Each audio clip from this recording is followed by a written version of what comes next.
अस्सलाम वालेकुम प्यारे बच्चों, आज हमारी कहानी है रेपुंजल की स्टोरी।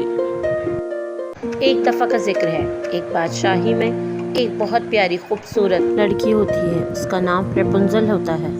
उसके लंबे सुनहरे बाल ज़मीन तक आते थे। एक दिन एक जादूगरनी ने उसे अगवा कर लिया और एक ऊंचे टावर में उसे कैद कर लिया, जहाँ कोई दरवाज़ा या सीढ़ी नहीं थी।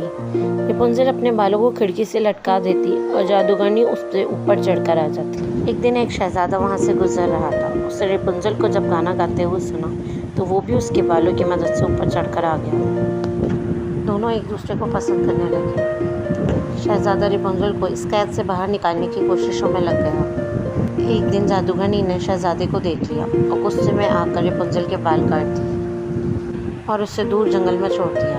और शहज़ादा भी उसके जादू के असर से अंधा हो गया। कई साल बाद शहज़ादे ने रेपुंजल की आवाज़ सुनकर उसे ढूंढ लिया। इनकी मोहब्बत के आंसुओं ने शहज़ादे की आंखों की रोशनी बहाल कर दी। वो दोनों खुशी खुशी बादशाही में वापस आ गए और महल में रहने लगे। अगर आपको हमारी कहानी पसंद आई है तो लाइक, सब्सक्राइब, शेयर करना मत भूलिएगा और कल तक अगली कहानी का इंतज़ार कीजिएगा। अल्लाह हाफ़िज़।